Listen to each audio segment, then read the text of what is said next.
But I know the DJ. Do you?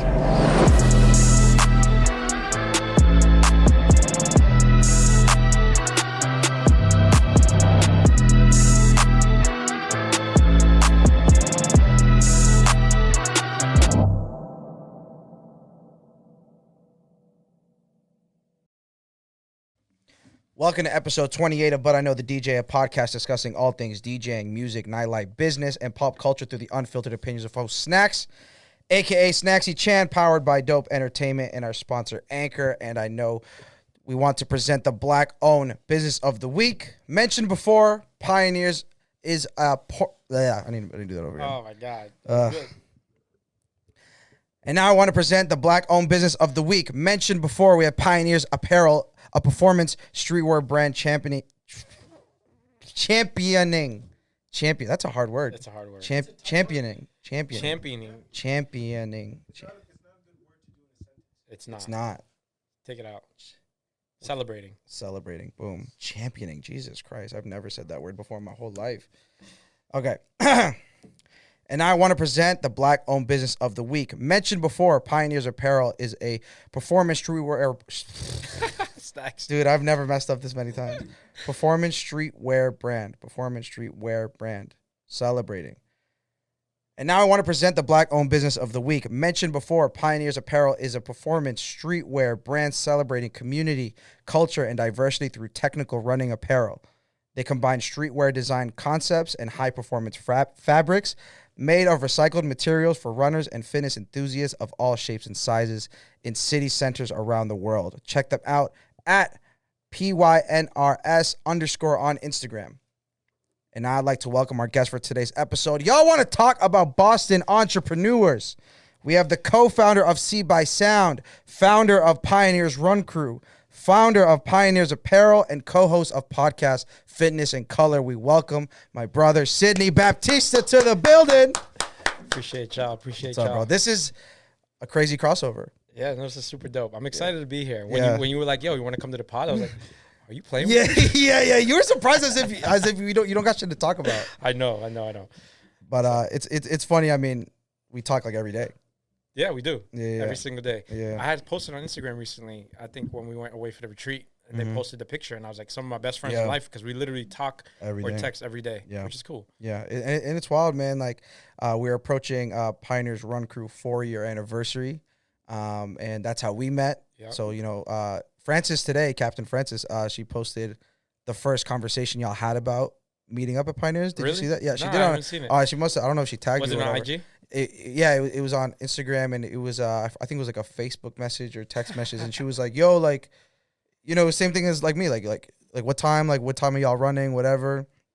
And it's crazy, like, to see that, like, we were just so ignorant, like we didn't know what was gonna happen. It was so innocent, like. That's the thing though about starting things. You just got to do it. Yeah. What's that thing you were saying all weekend about? Like, it's better when you're ignorant going into things. Yeah, that's the thing, right? So when you're starting something, if you know a lot about the industry, if you know a lot about how to do it, you're always going to find these mental blocks. You're always going to find reasons not to do it because you're going to know how hard it is. You're going to know how impossible. You're going to know how it's going to suck at certain times. And if you know that, then it's going to be hard to do it. Right. It's going to be hard to convince yourself. But if you come in from the outside and you're ignorant to it, you'll hear people say like, "Oh, if I knew it was like this, I wouldn't have done it." Right. But like, you're ignorant to it, so you're just going to do it. Yeah. And then so that allows you to even look at it from a different perspective, like to come in with like a fresh set of eyes. Ignorance is bliss. So bliss. Anyone who is looking to just start a business, to try something new, a new hobby, do it. Yeah, no, you just got to do it. You can't even think about it. And then just got to start. Yeah, man, like everything I do, I just start like, like the music festival. Yeah. If I had been in the music industry, if I had been in the nightlife industry, music industry, any industry and I was thinking about starting a music festival in Boston, I wouldn't have done it because I would have known how hard it was, and I would have known that it wouldn't have happened because my festival, it didn't happen in the same form I had planned it to. We ended up having something called Bean Fest, where it was smaller, and we had it at the Lawn on D. Yep. But it didn't happen how I wanted it to happen. But if I had known that going in, I would have never tried. And we would have never had Bean Fest, which then opens the eyes for others to then try. Right. And an example was Kickback Boston's joint that we went to. I think it was one day only. I think it was called. One Day Only. Shout out Kickback. And I remember just hearing y'all talk about like Yeah. the different players in the game and how hard it is to maneuver and everything like that. So, with your festival, you said that it didn't come out how you wanted it to come out. Yeah. So can you explain how it did come out and then how it contrasts to what your initial vision was? Yeah. So we got to go back to like 2011, 2012. Because 2011, 2012 festivals were popping around the world, really. Yeah. You go on YouTube, you watch some of those Belgium festivals. Yep. And then I don't know how big at the time Coachella was. Coachella was a thing. But like Instagram wasn't what it is now. Right. Like 2011, 2012, Instagram started in 2010, I think. And so like you weren't like, it wasn't constantly in your face. Right. But like, so I was working at the time, I was working for PricewaterhouseCoopers, PwC, big accounting firm. I would travel everywhere, right? So I would like have clients in California and Texas. What was your Chicago. technical position?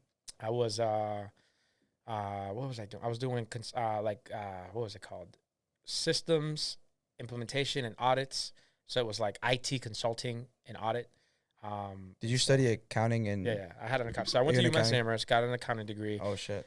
And I went to the accounting firm, but I didn't do audit. I didn't work in financial services, which I have a degree in. But I essentially went to this program called Inroads. Inroads was a program at the time. This was like 2007, where you would go and they would like train you on how to get into corporate America. The young black and brown kids in Boston. You go Is that still around? I don't know how prominent it is anymore, but before it was like one of the few avenues that I had known of to get into corporate America. That's super dope. I've never heard of them. Yeah. Wow, that's dope.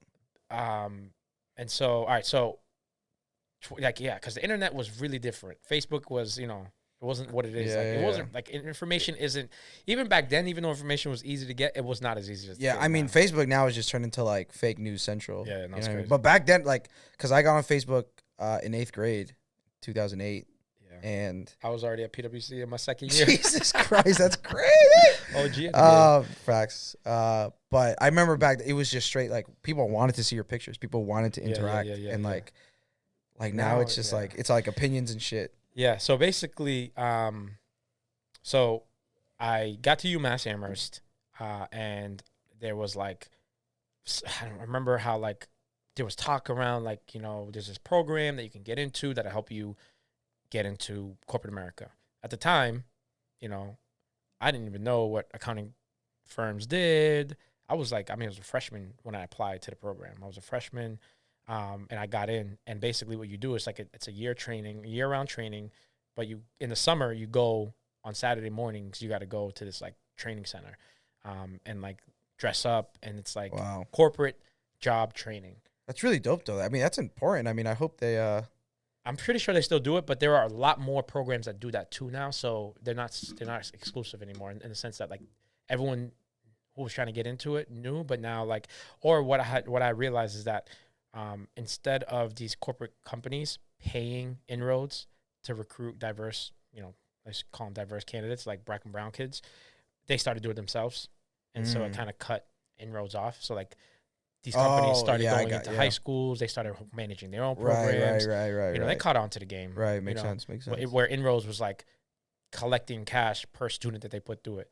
Right. I mean? But so yeah, I went through Inroads, got into public accounting, started traveling. I forgot how we even got to this point, but started traveling. The background story. Yeah, started traveling with PwC. So I got an accounting degree. I went to the firm, and I was working there. And then I would travel and I would start seeing all these festivals. I would start seeing them everywhere. And then we ended up having this event called Project V. So if you've heard of Project V, it was like based on Project X. Yeah. We had it on Wendover Street. It was me, obviously my boy V, a couple of my homies, Tomei, Celsu, my brother Bruce, Manny, a bunch of dudes. We were just homies. My buddy Donnie we went to college with. We were just homies that hung out and partied. can get like, we were like deep in the party scene, like popping bottles every weekend, like literally every weekend, pop bottles every weekend. It was crazy because we just spent a lot of money in the club. We would just we would buy bottles with like Rob, Kareem, and Ezra from 617. Like Ezra was the part. Yeah, like, a lot of podcast alumni. Yeah. Did you know Ezra? No, but we had Rob and Kareem though. Yeah. Two homies, OG homies. But yeah, we used to buy a lot of like, so we had like done the party scene crazy in 2010, 2011. Bottles, everything, boom. 2012, we all came together. We put together an event called Project V. It was a day party in Dorchester on Wendover Street. It didn't get shot up. It was crazy. It made the news. It was outdoors? It was outdoors. Oh, shit. We had like a block party type shit. Yeah, we had a dunk tank. Oh, we shit, had that's Jello fire. shots. We had a DJ. We had people performing. It was like a hood. It's like a hood. Like no permit type shit? Just no permit. And then it get shut down? It didn't get shut down. It didn't get shut down. It didn't get shot up. The cops did end up coming at some point, but it was peaceful. Maybe it did get shut down. It was a different time, though. No, it was, I mean, dog, people be shooting each other all the time. What do you mean different time? But I mean, like the state of Dorchester was very different. It wasn't a bunch of Karens and shit running around ready to at the complain. time, no. That's At the what I time, mean. no. Like everyone was there for the same mission. Yeah. But it was still dangerous. Like, Dangerous, yeah. Like it was like it's still a dangerous area. I should say our party wasn't dangerous. Our party ended up being Right. fire. Like so, Project V happened. If people know what Project V is, they'll know Project V was fucking this event that happened that people couldn't believe it happened. Mm-hmm. So and then on the heels of that, some homies out down in DC were having, or I think the same year they had their first music festival, and I think they were called DC to BC at the time, and they had been like Boston College students who were from DC, and so like we were connected because we knew some homies that went to BC, and so we went down and saw their music festival. It's called Trilectro. So Trilectro's like one of the few, at the time, black-owned festivals. It's a dope name. Yeah, super dope. Started by Modi, Marcel, and then Quinn, R.I.P. Quinn. Quinn is not with us anymore, but they came together, put that festival together. We came down, saw the festival. I came back up like I'm doing this. Word. Like we had Project V, and they had Trilectro. Project V was a block party. Trilectro was like a festival. I was like, bro, this is fire. I got to do it. They were really, really helpful in the sense of helping us. Like that was like my first time like going at something alone, right? Like Project V had this whole squad, and then my homie RJ, who I had met through another friend, had moved to Boston. He was working for the Red Sox. And I like latched on to him. I was like, "Yo, we got to do this. You got to help me do this." Because he was like he's like a salesman. He could sell potential partnerships, and I would just like figure out everything else. But why you? Why did you have to do it? This guy who works for some accounting firm and likes to have fun, obviously. But why are you the one taking the heat on your back? Why are you the one probably ready to spend tons of money to do it? Yeah. So I was a kid, grew up in Dorchester, grew up on Draper Street, like, pretty dangerous street. But I got an opportunity to go to boarding school. So, like, ever since I left for boarding school when I was 14, like, I always had, like, a step up on everyone else. But I would leave and go to these white spaces and, like, experience all these dope-ass experiences, but then come back home and everybody's, like, still kind of in the hood. And so, for me, it was always, like, I don't want to call it guilt.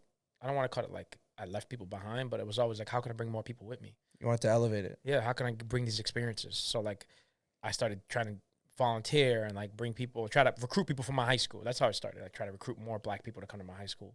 None of them got in. Not brothers, none of them. Nobody got in. Then when I got to college, college was like, UMass was it was crazy at UMass. It was like I had gone to 4 years of high school where it was all white people. Then I went to UMass. And I was like, oh, shit, there's black people here. And then I started hanging out with a bunch of black people, but then it got way too hood for me. Like, I was like, nah. Like, I was doing shit that I was like, out of character. Oh, shit. Yeah, UMass was like its own beast. I was doing shit that, like, I wasn't doing in the hood. I was doing in UMass. You know what I'm saying? Like, crazy shit. Like, the wildest shit I ever did at UMass was like, I was like, a homie of mine was like, yo, I got some beef up here. I brought a gun. Can you hold it down for me? I was like, yeah, I got you. I was like, Christ. What? Wow, that's wild. Yeah, that's wild. So I held it down for him. That's my homie, but like for like days, weeks, or just for like a night? For a while. I don't know. I actually don't remember exactly how long, but like think about that though. Like, yeah, no, that's a lot. I got out the hood. And you're I went doing to hood boarding shit. school, and I'm going to UMass doing hood shit. Yeah. So then I was like, nah, I went Can't, too far. you can take the boy at the hood. Yeah, Can't yeah, take the yeah, hood out yeah. the boy. So I was like, nah, I'm going too far, bro. I gotta cut this stuff out. So I cut that shit out. Yeah, But then, so then I like, and I was like enjoying college. I went to Barcelona for 6 months, and chilled. And I came back, and then I went to PwC. When I got to PwC, same thing, like one of a few black people. So I got on the like all the fucking things that you do to try and recruit more black people. Like I was trying to do it at the firm, and then I started traveling. Then I started seeing these music festivals, and then so like my whole thing was like, how do I bring more people with me? And then once I got those experiences with music festivals, I was like, I got to bring this to the hood. I got to bring this to us. Coupled with what Project V was, we wanted to make it bigger. Yeah, man. So I just took it on because I don't know. I've always been an entrepreneur too, though. Like if you dig a little deeper, I was a kid selling the CDs, $5, white tees. I had a business in college called Kicks and Tees. I would jump on a Greyhound, on the Peter Pan, go to New York, buy white tees, buy sneakers, like the fake shit. Wow. Bring it to come back to UMass, and I was a RA, so I had like a at UMass. Of course you were an RA. Oh my god, of course you were an RA. So if that's bad funny. So I was an RA, and if you know anything about UMass, there's Z rooms. There's what? There's Z rooms. So like if you're in the towers, yeah, I know. If you're in Southwest in the towers, there's Z rooms. So like you come in, it's a room, and then like it goes like you come in. Rooms like this, you go to the back. Rooms like that, so it's like Z room. Yeah. And so when I was like RA, like a common room in between. No, it was just a hallway. It was just a pass through. It was like not even. Okay. It was like room, door, room, door, room. So like, it's kind of yeah. So when I was an RA, I had the Z room, and then my room was in the front, and my store was in the back. Like I had like everything, bro. And you lived alone, like you were roommate. Yeah, I was an RA, so I had my own spot. And so popping. Yeah, so if you did really dig deep on the entrepreneurial stuff, like that shit, my parents had sportswear stores. If you're from Boston, from Dorchester, my uncle owned the Casanovas stores called Casanova. He had 4 of them. My dad opened one called Kevin Sports, based on Kevin's name.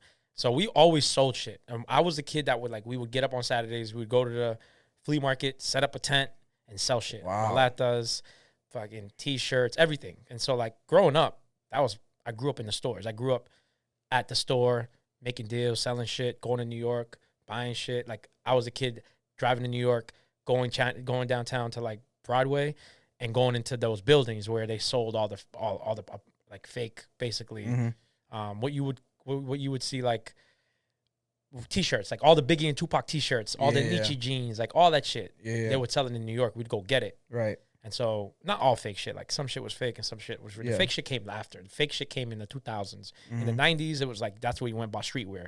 If you want a Sean John in bulk, if you wanted a Nietzsche in bulk, if you wanted, like, that type of stuff, you went there and bought it and brought it back and sold it in the stores. And so, we had a bunch of stores there. So, from an entrepreneur standpoint, like, I've always been and there's something, like, super valuable about just, like, experiencing that at a young age. Like, it like, to you at the time, like, you're just, it's life. That was just life. Like you weren't like, oh, I'm hustling, I'm grinding, like whatever. Like and you know, especially there was no social media, so it's not like, oh, like look at me, like I'm up 5 a.m. like rising grind, like like and it's just like that was just life. You know what I'm saying? But when that gets instilled in you, it you know it shows in the rest of your life decades later, which is wild. A gift and a curse. A gift and a curse. But like, so I would be there, and then I would. While we were there buying clothes, I would buy CDs and bring them back to my middle school and sell them.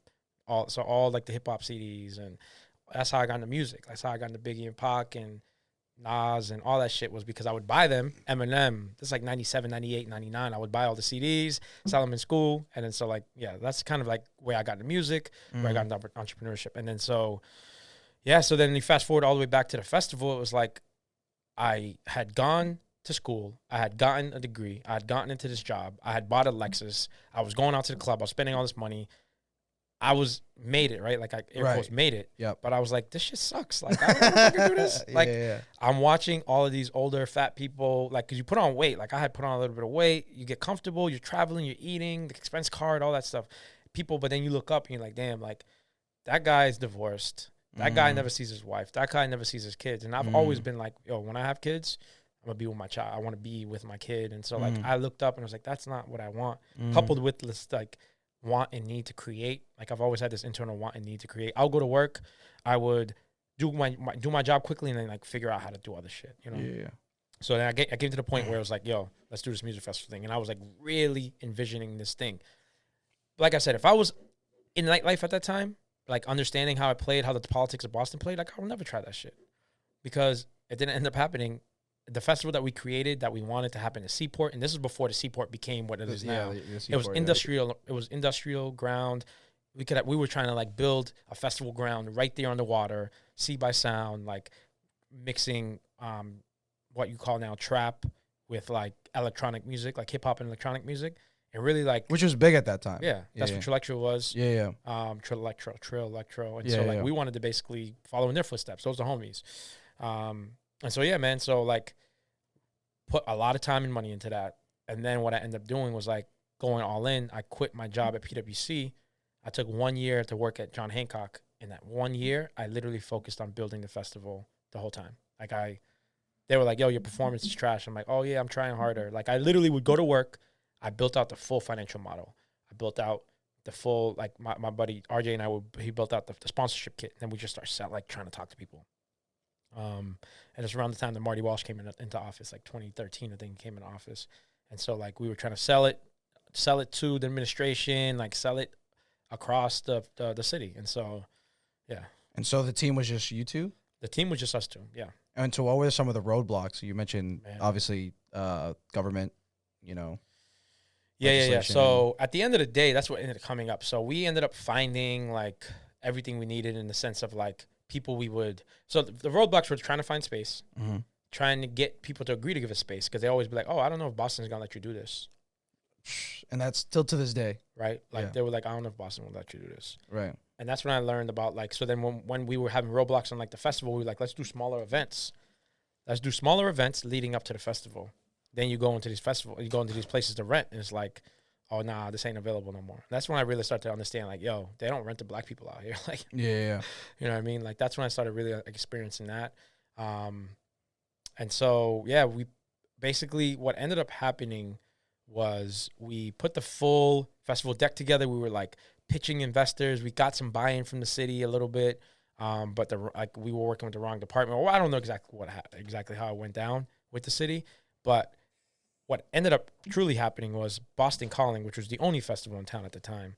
They got which was mid for a while. Yeah. I mean, I guess depends who you ask, but yeah, they were doing their festival down at City Hall at the time, and they got a hold of our deck. So I was pitching that shit everywhere. I was going to meet with people. Boom, boom. They got a hold of our deck, and we had put Boston as like the city of Boston as a contributor or like a sponsor, or like we had like secured something from the city that said, yeah, we'll help. But then when they found that deck, they reached out to this dude at the city, and they were like, yo, kill this festival. That's basically what they said. And I didn't know any of this shit until after, because the Boston Globe, the Boston Herald reached out. I never told you about this? No. The Boston Herald reached out to me, and then I was like, I ain't gonna comment on it. But they reached out to my buddy RJ, and he was singing like a canary. What was that? He was singing like a canary? because he already moved to LA. He had yeah, already moved to LA. I was still here in Boston. Yeah, I was still dealing with the bullshit. He had moved to LA, and he was like, yeah, man, that's what happened. And so it came out that Boston Calling. So the dude, if y'all remember, man, you got to go back to like when the dude who was like the sports Cesar for the city went to jail. He got indicted by the FBI for bribery. And look it up. He got indicted. You have no idea what his name is? It's Ken Brissett. Kenneth Brissett. Yeah. Even if you Google something like Lobby to Kill Festival, if you look at something like that, Sea by Sound or some shit like that, it'll come up. Hold on. Yeah, I'm looking this up. Yeah, so they basically, they killed it. Oh my God. Yeah. Okay, here we go. We have June 10th, 2016. The promoter of the Boston Calling Music Festival, aided by a former top campaign advisor to Mayor Martin J. Walsh, lobbied, indicted... Jesus, fucking ads. Fuck. Jesus. Sorry, these fucking ads. Lobbied, indicted city tourism czar, Kenneth Brissett, to quash a rival music event that later fell apart due to lack of city support. Yeah. Damn, that's real shit. Quote, please kill it if you can. End quote. Boston Calling organizer Brian Apple told Brissett in an April 29, 2015 email. Apparel got his wish. The proposed Sea by Sound hip hop festival, which had been slated for September, the same month as Boston Calling, died after Brissett and other city officials abruptly stopped assisting the promoters. Oh my! Yeah. Is your name in here? No, it's in there. Yeah. Yes, it is. Oh my God! Brissett actually intervened a month before that when he became aware of Sea by Sound's plans. He called one of the festival promoters, Sidney Baptista, angrily upbraiding him for not dealing with his office. According to Baptista's business partner, Randall Harris, singing like a canary from LA. Quote, whose the expletive are you? Quote, he told Baptista, according to Harris. Brissett also had another city official call Baptista to tell him to stop using information from his city website in his promotion materials. So, Yeah, man. you had, Bro, it was tough. but you had the green light from the city. You weren't capping out here. No, definitely not. We had our support, but the thing is with the administration, what you don't understand about City Hall is like they be backstabbing each other over there. Like, my plug, like it's not his fault. It's not my plug's fault. He was trying to help, but it's Mayor Walsh's administration. So like, if somebody else who's also a chief in the administration wants to make a decision, I don't know. It was his department. Like the sports and tourism space was this guy's department versus this other guy that was trying to help me. Right. It wasn't his department. Right. And so right. yeah, they killed so it. just stepping on toes and oh my God. That shit was fucking heartbreaking. It's like for real. Yeah, like they fucking covered it. You think I made it up?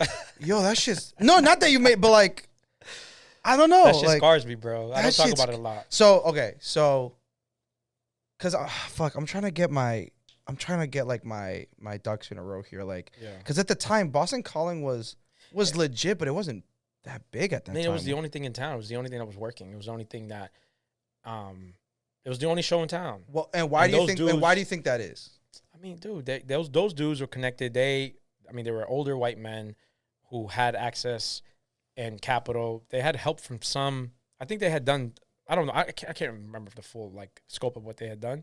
I remember digging deep to see like how they were doing it, what they were doing. But like, I mean, there were white men in the city of Boston with already an established relationship with the city, and so this guy ended up going to jail, Cam Brissett, because he basically said to Boston Calling, like, yo, you got to pay for union labor. Like, you got to pay for union hands. And then Boston Calling's like, well, we're going to make you do all that. Then you got to do us a favor. You got to kill this festival. You know what I'm saying? So it was, you scratch my back. Basically. I mean, that's Boston, though. But, like, I didn't know that until I knew that. No, of course. But You know but what I that's mean? that ignorance thing in the beginning. Yeah. I mean, it happened and I didn't even know. Yeah. You know what I mean? So, okay. So at that point, you had already spent tons of money, I'm assuming. Time, money, quit my job to work at John Hancock. What percentage would you say completion of the festival were you at that point? I mean, in terms of like planning it and putting it together. Yeah, I mean, like at that time, we hadn't booked anybody. Okay. We hadn't even like really confirmed space, to be honest with you. If that call came in, what's the date they said? April? That call came in April. We were super naive. We wanted to have this festival in September. And we were pushing like we were going to do in September, but it was April and we didn't have like talent and we had talent. We had like a list of talent we're going to reach out to. You know what I mean? What did that list look like? I mean, at the time, man, I don't fucking remember anymore, but like we really liked. Like who was like headliner? Like man, we really liked Diplo. This is young, you know. Yeah. Diplo, we loved, but I don't know if we could even gotten him. Like, yeah, he would have been. Like, at that time, he was blowing up. Yeah, but he was still. We really liked. Yeah. There was a bunch of white rappers coming up then that we liked that we thought we could get. What's the dude from Maryland? White rapper from Maryland. White rapper from Maryland. Yeah, man, I forget his name. He also goes by Bobby something. Oh, Logic? Yeah, Logic. Logic was big then. He was on to come up. A couple other ones, a couple other small ones. We're gonna also mix in some local acts. Honestly, can't remember anymore. I try to block it out a lot. Yeah, but to book them, that was coming out of whose pocket? Your pocket straight out, or you were getting the spot? We had the festival. We had like I was like managing like talking to investors. Right, that's how this guy found out about it. It was investor deck. People were basically like, if the city's with it, then we're with it. You know what I mean? Right. And I couldn't even tell you at the time. I'm telling you, we were so naive to how this shit goes that like I don't even know if we like had. I don't even know if we could have, if everything was approved, we probably would have been able to pull it off. But it stopped in April because that's when they stopped taking our calls, and so like I want to say a lot of that stuff fell through. Like, but you still did have so what ended up happening? Yeah, so what ended up happening was that shit kind of fell through. And I think I even might have tried to LinkedIn. I tried to link up. All right, so that shit fell through, right? I think even leading up to it, we were trying to do some events, or it might have been after. I can't remember the full thing yet. But what ended up happening was I called my boy, Donnie, who I mentioned earlier. He's a chief diversity officer of the city, still to this day. Oh, shit. And he had a bunch of plugs, and so he worked us to get something at Lawn on D. And we rebranded. So where was the? Oh, you didn't have an original place. Right. So, so what we ended up doing was like we delayed by a year. Oh, wow. Rebranded to something called Bean Fest. Mm-hmm. We actually partnered with Malcolm and the folks over at man, what's the day party I always tell you about? Now I can't believe I'm drawing a blank on them. The first day part, the Wave. Whoever does the Wave. The Collective. Yeah, Collective. Collective Boston. Collective Boston. Yeah. Connected with Malcolm. Malcolm and I went to college together, so I had known Malcolm, and I really loved what they were doing at the Wave. Loved it. It was different. Like I was over all the bullshit of dressing up. Like when I went to the club, we had to dress up. Hard bottoms. Fucking button up. Yeah. So like, ugh. Yeah, bro. I had to like. So I had all the cardigans. Glad I came after that. I had all the cardigans, all the hard bottoms. I was like, we used to get fresh, but like we were tired of that shit. By 2013, we were tired. 2014, we were tired of it. That's stupid. We done that 2010, 11, 12. We didn't want to do it 13, 14, 15. Yeah. Like we were getting older. We were also like, I don't know. And so we hit up Malcolm. He was like, I remember like meeting with him and like talking about the concept of how we were gonna do it now because the See by Sound shit ain't work. So now like, I think RJ might have moved away. No, RJ was still here because he was a part of that too. But my man Donnie hooked me up with someone at Lawn on D, and we ended up like that was like the concession. Like he helped me get that. So we did like a 1-day festival called Bean Fest, Boston Entertainment, Nirvana. I can't remember exactly why we named it that, but it was like arts and music. We built a stage. We had DJs. We had DJs from like the morning to the end. We had 2 stages. We had a bunch of artists. Michael Christmas performed. Dope. We had spray paint artists. We had other shit like it was pretty dope. Look it up, Bean Fest. Yeah, it's pretty. It's BEAN Fest. And so that was really dope. But that was like what we ended up coming after. Yeah, Boston's Entertainment and Arts Nirvana. Yeah. Bean Fest. So that was like the first true outdoor person of color festival in Boston. So I'm just gonna read the lineup. Yeah, go ahead. Read the lineup. I forgot about this. So looking at the flyer here, Saturday, August 22nd, 12 p.m. to 10 p.m. Above the Bean Festival, like major headline. Live music, DJs, children's events, interactive art, community organizations, something for everyone. The lineup starts with Breck One, legendary DJ. Legendary.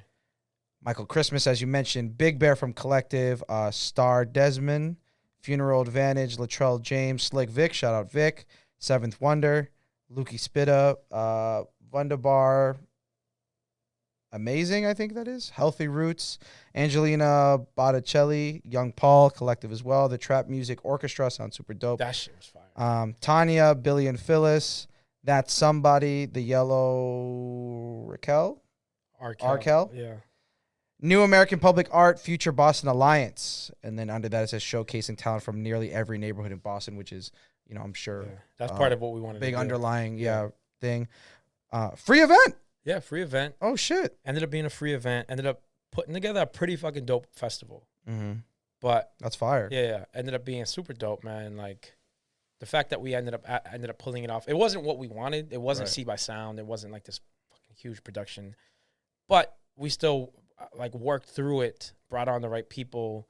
I think I want to say like we connected with Shamel around there, like trying to do something. I can't remember exactly. Real the P. time. Yeah, Real P. Sorry, Real P. For that's also one of my college homies. Yeah, a lot of podcast alumni. Because we bring Boston's best on this bitch. Yeah. We bring Boston's best. And so I mean, yeah. So it was dope, man. It was a time that I don't talk about a lot. Yeah, you don't. I mean, I didn't know a lot. It scarred me so much, bro. Like it sounds crazy stressful. Yeah, it was wild. It was a lot of fun though. So it was the first time that Boston. So like at that festival, right? My man D Nice D, from Kickback. Yep, he was there. He saw it. Like the Robs were there. There was another festival that ended up coming out now. That's called what's it called?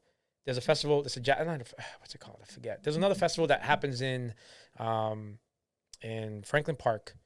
Oh, Bam's Fest. Bam's Fest. That she was there. Catherine was at that event. Like all of the people who ended up like you know, they were there. They saw it.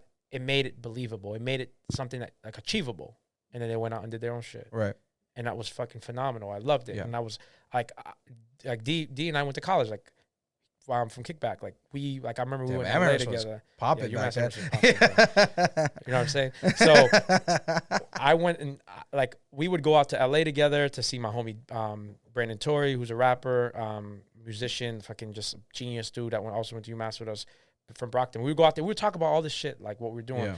And they stayed with it. Like Kickback, you have to have like really have tough skin to do this shit. Like Kickback, shit, like shiz.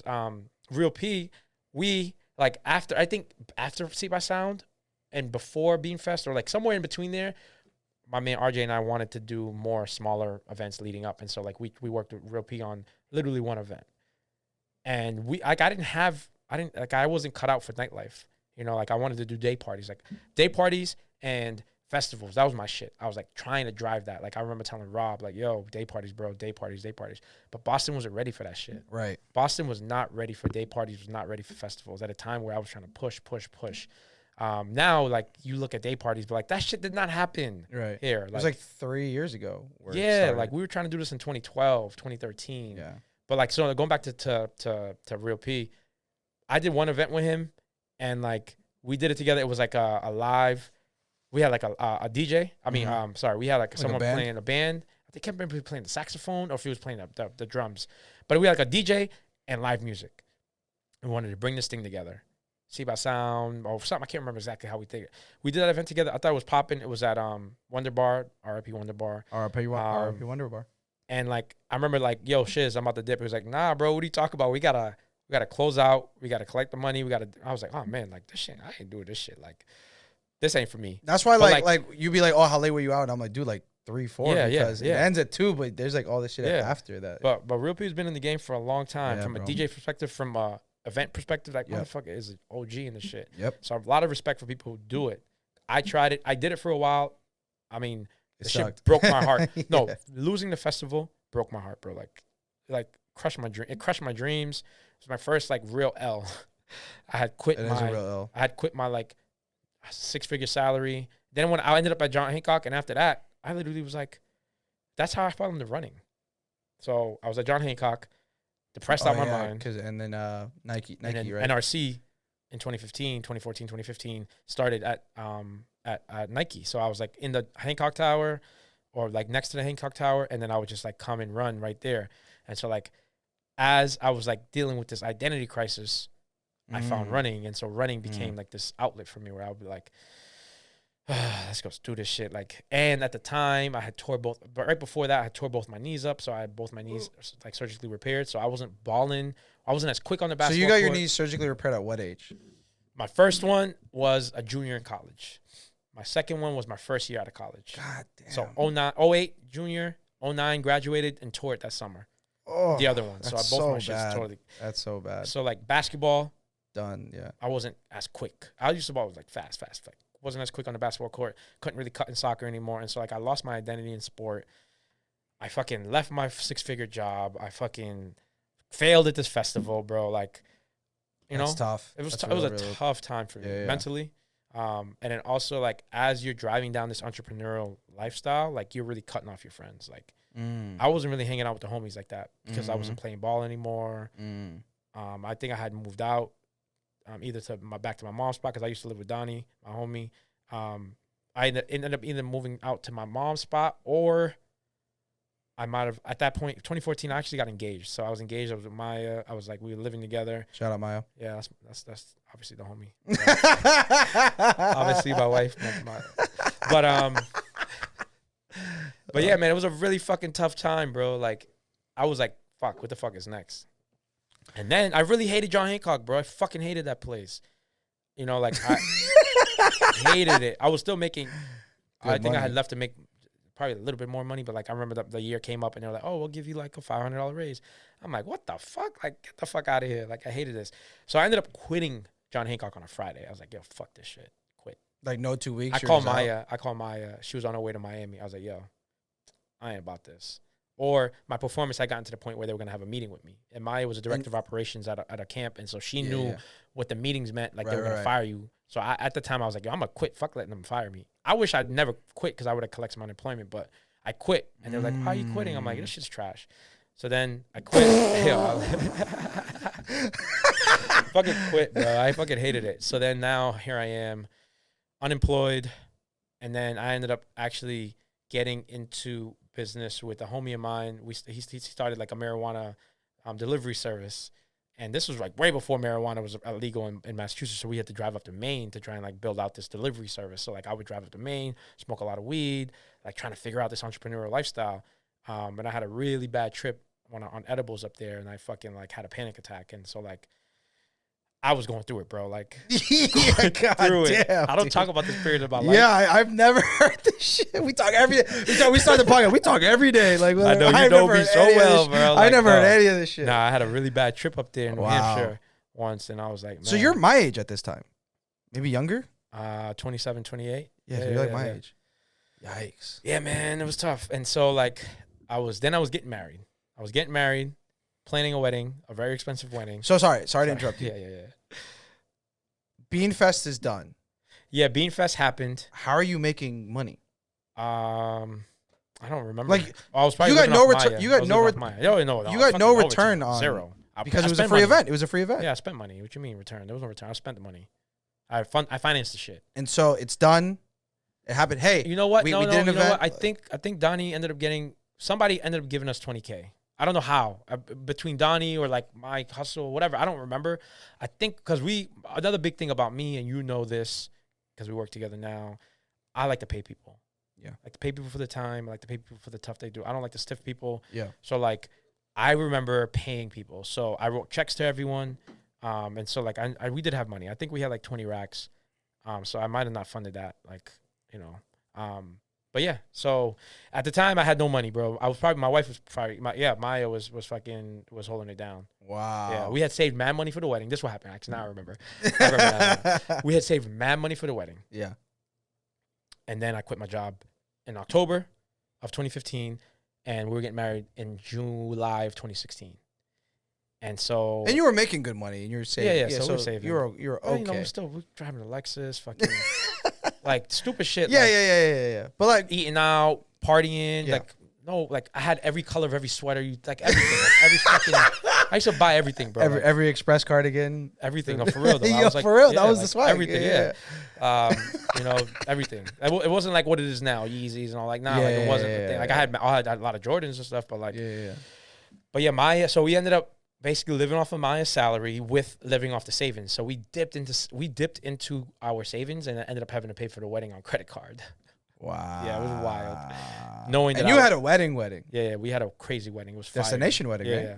Hard Rock. Rob might have, I don't know if he mentioned it.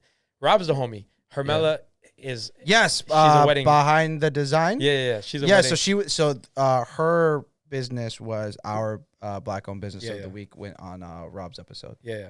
So, she did your wedding. She was our wedding thing. Rob was out there with me.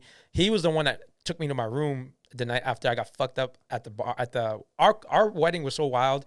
We had a club we had a pool in the club. There was a pool in the club. And we would we got fucked up. And then he was the one he took me back to my room the night of my wedding. Both of us. Maya was walking and he took me back. Yeah.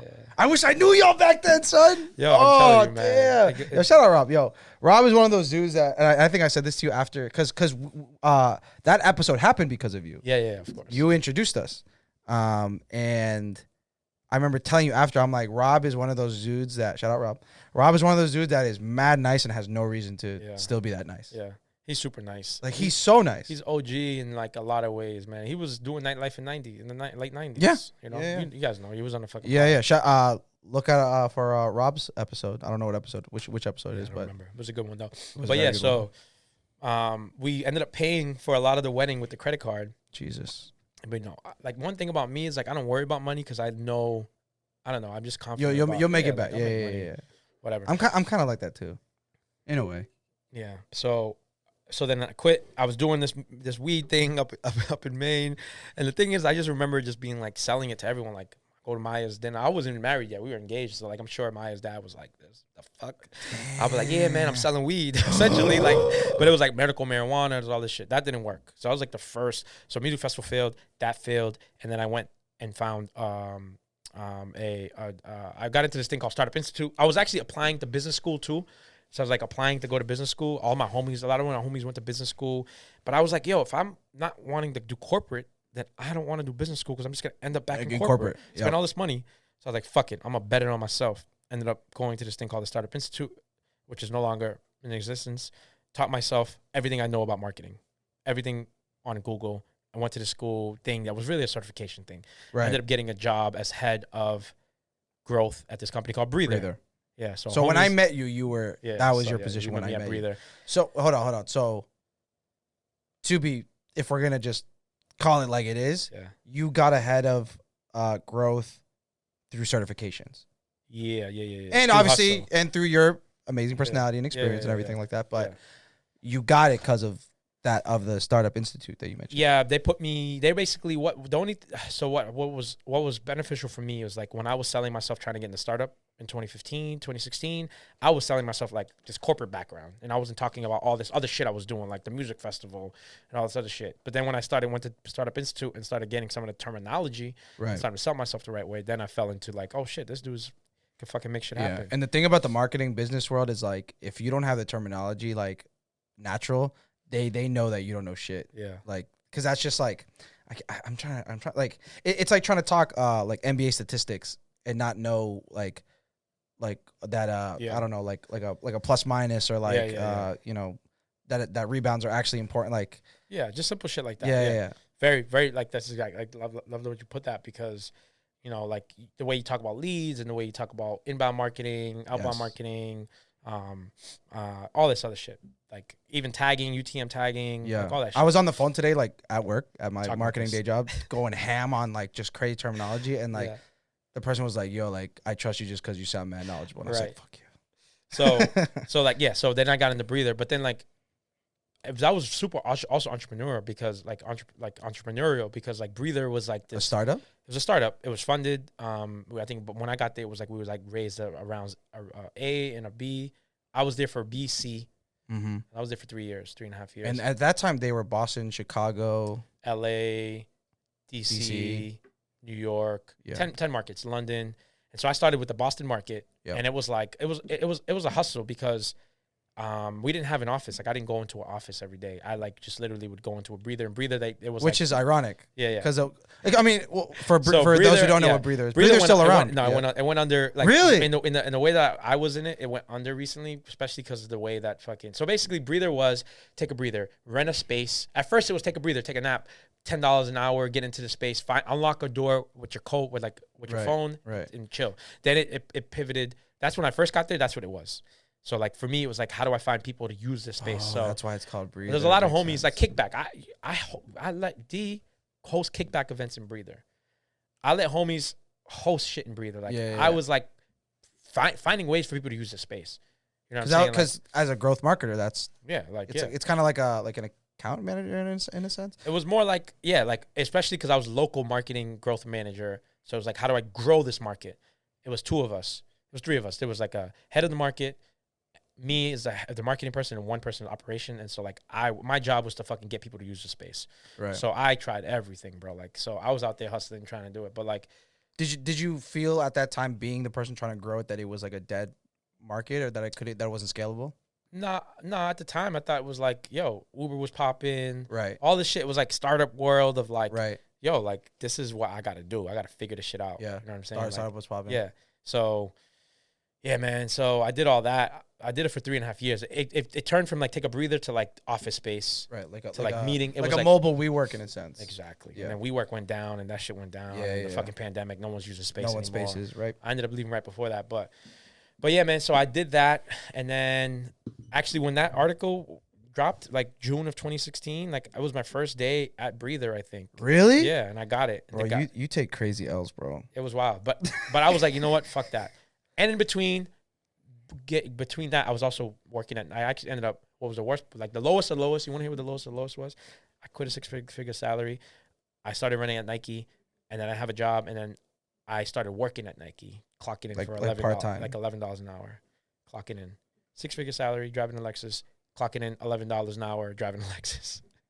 Nike pays $11 an hour? At the time, they did. I like to say that because like I don't drive a Lexus no more. Like, Yeah. and I make a lot more money than I did before.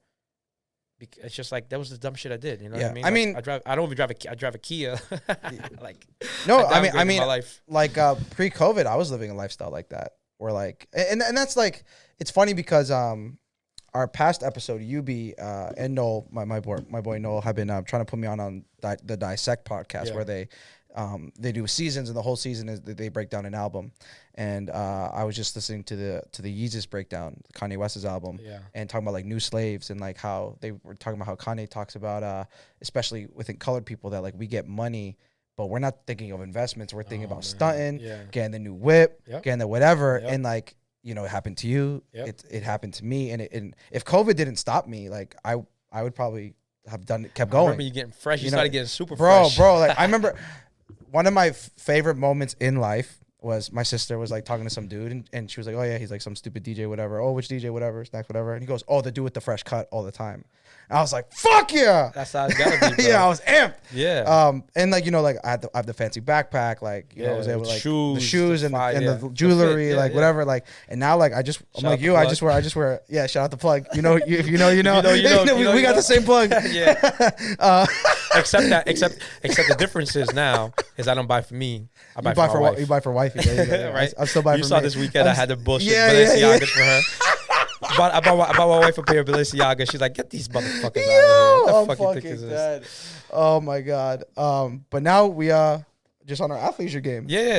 I mean, we're gonna dive in. We'll dive into that. But so Nike, and then so I was at the lowest point, clocking in for Nike, running, becoming a running coach, doing the running pacing thing, and then I got into Breather, started making some money again. So Nike was before Breather. Yeah, Nike was before Breather. Yeah. Nike was between like, I think Nike was like February of, I want to say January of 2016 to like right before. I actually worked at Nike through probably like September of 2016. Why did you choose to work retail at Nike? Because I wanted to become a running. I was getting into running. So with the intention of getting into the running world. Yeah, and also I wanted the discounts. Yeah, well, yeah, of course. You know what I mean? But what the irony of it was like, I wish I had the discounts when I had money. Because at this point, I had got into credit card debt. I had gone, because I was getting married in June of 2016. No, July of 2016, I was getting married. So like I had spent, we were living on our savings, but we had to pay for we had to pay for the wedding on a credit card. But like, so I wasn't really buying a lot of shit, but like I wanted to get into running, and I wanted to, like, this running thing was like, it literally like was my identity. It helped me get through such a difficult time, bro. Like that's why, I don't know, that's why I'm so tied to it. Is like, it was a very hard time, and it was something that I was working at, that I was getting better at, that like was helping me. And so I stuck with it. And so like I got deep into it. And so so running is this crazy thing that outside looking in, you're like, why the fuck would you do it? It's and you know, for a lot of sports, when we grow up, soccer, football, you name it, running is punishment. Yeah. Yo, you fucked up, or you don't shut up, run a lap, right? Yeah. And that's how we view it. You know what I'm saying? And it's a cultural thing. You go to, you know, other countries where running is the main sport, for instance. And so outside looking in, like, y'all think we crazy. Like we still get shot out like when we're running in the streets to this day. Like, what are y'all running from? Like, why y'all running? Like, oh, it's too hot. Why y'all running? It's too cold. Yeah, it's too cold. We're fucking running through the winter in Franklin Park. Yo, it's fucking snowing. What the fuck y'all doing? Only white people running this shit. Yeah. White people shit. And people, you know, people like in my DMs, yo, like, why are you running? Like, whatever. And there is something so therapeutic about it. And you know, I talked to Elise about this. Shout out to Elise. Like, so therapeutic. You get in your own mind. You're able to compete against yourself. And obviously, and then there's obviously like tons of physical gain as well. So in that moment when you talk about the dark ages and you're starting to run, and you're regaining your identity from going from speed and cutting to now long distance. Yeah. You know, what were some of the things that changed for you mentally? I started building a lot of discipline.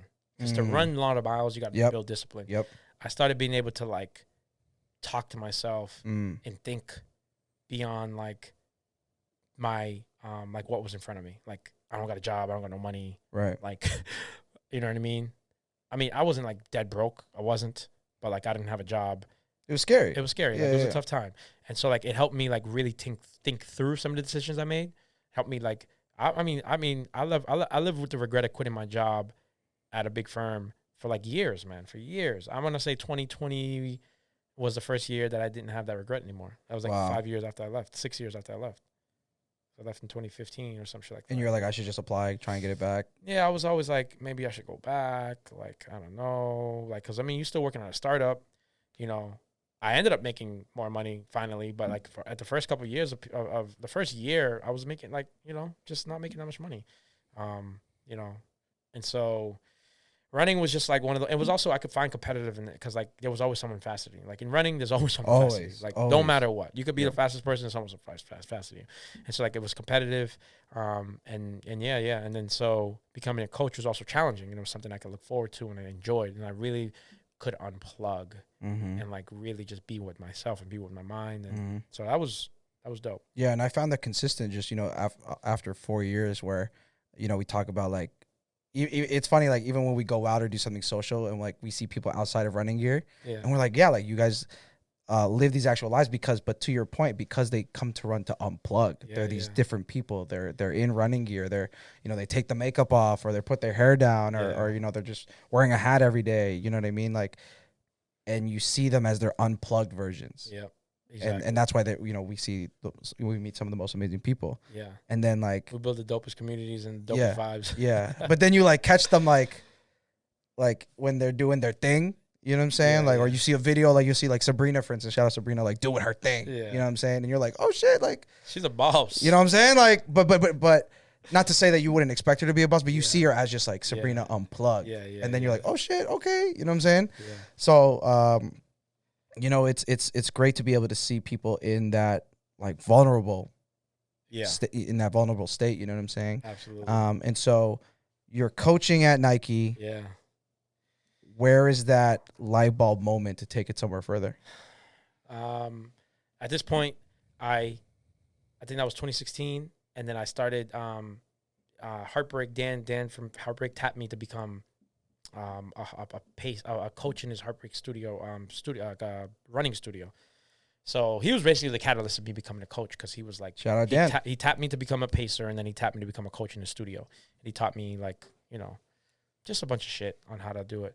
But I had found my footing. Like I had a job, we got married, paid off the debt. So shit's starting to look right. And I'm getting complacent again. Like I got to do more.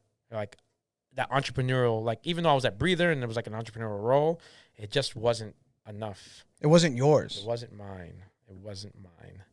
But what year? I forget even what year we started Unnamed because I forget what year we founded Unnamed. I think I want to say 2015. So I don't know if I even took a break at this point. But was Unnamed your first swing at what Pioneers is now? Yes, absolutely.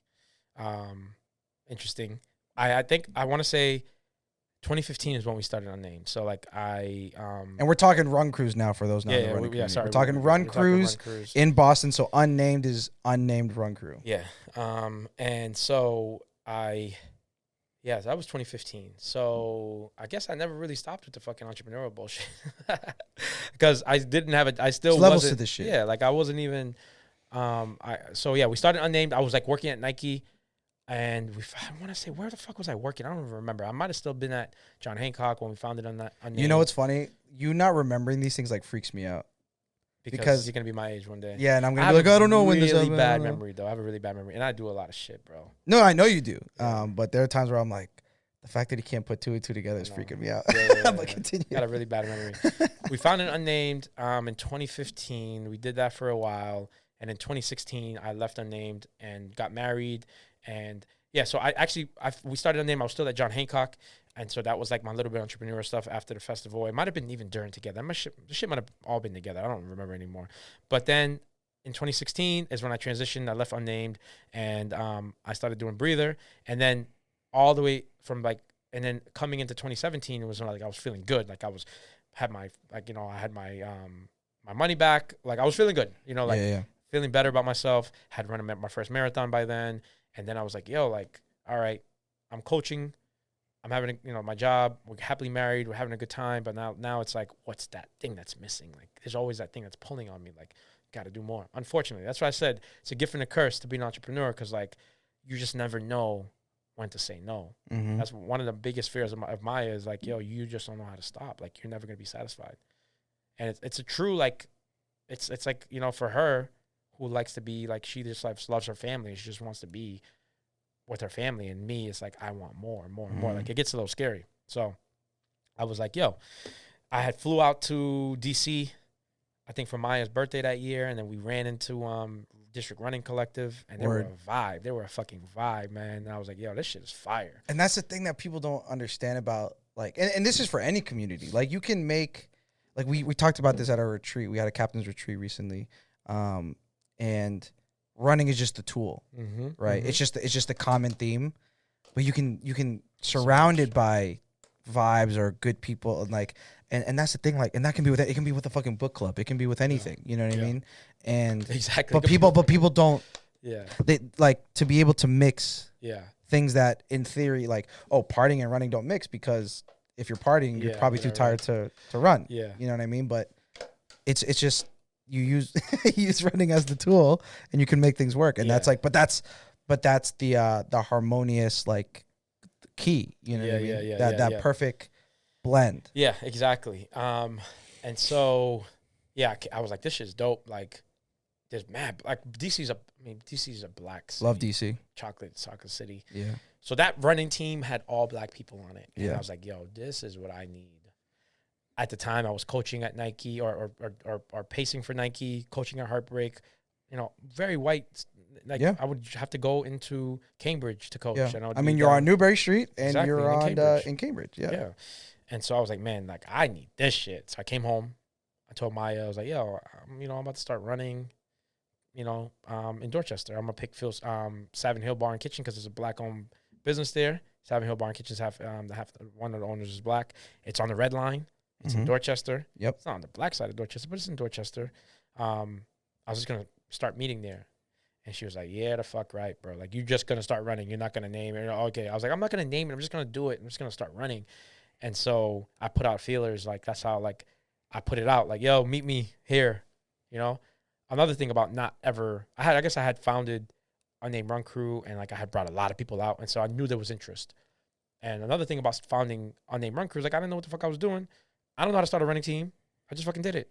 You know what I mean? Like, and I'm from Boston. I'm not a transplant. You know what I'm saying? I'm from here, so my people fuck with me. They're going to come out for me. They support me, and we can go through everything. We can go from the festival.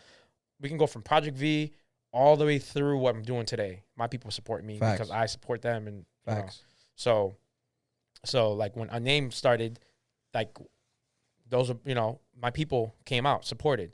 And so then when I left that and started my own thing, like, I just knew my people was going to come. I knew the Cape Verdeans were going to be out. Maya's family. Bro, when I joined Pioneers, I was the only non-Cape Verdean that was there. but you know, like, the way I recruited you so, like, I used a lot of the tactics I was using to how I recruit people to real hustle shit. Real hustle shit. The way I was recruiting people to Breather, I was using the same tactics to recruit people to think. Someone left a fucking email list open. They're going to go unnamed. The people who left their email list, they found, after, like, people were, like, doing boot camps, right? They were like, they'll put a fucking sign up sheet on Facebook. Like, yo, sign up for this boot camp. You go on it, you click on this button, it shows you the whole email list. I'm like, snag. Put them in the email list, mass email. I fucking mass email the whole city. Like, yo, starting this running team. You always pull up snacks. You always pull up the fucking email I sent you. Like, pull up to us, starting this running team. Like, so that's how I started building it. And then I was a photographer. I did the emails.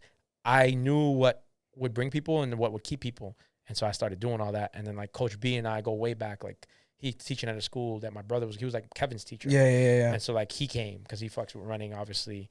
And he's the homie. And so, like, he was helping me with building it out. And then, like, Frances is a friend of mine from middle school. She was a runner on the side. You said she posted something today. I haven't even seen it. Like, I was like, yo, come run. Like, I was just telling mad people, come fuck with us. Come run with us. And so, yeah. So, I mean, that's the start of fucking, I don't know. Ado's pulling up soon. Ado be fit on the low. Ado played soccer at BC, right? I see you with all the. Yeah, Oh baby, yeah. he's D1, D1. Yeah, that's real shit. Ado got to pull up. Yeah. And yeah, man, like, I remember. I mean, my first few weeks running with y'all, like, yeah, you were running around doing this and that. I was the fastest person on the team. I mean, other than Coach B. Coach B is a beast, right? Yeah, Coach B's different. Like I was so I would run forward, lead the runs, tell people where to go, take pictures, wait for the person in the back. Yeah. Check in with them. Run ahead, meet the people, make sure people are going the right way. It got to the point though where I couldn't do that anymore. Yeah. You know, people started getting better, and then I was like, yo, I need captains.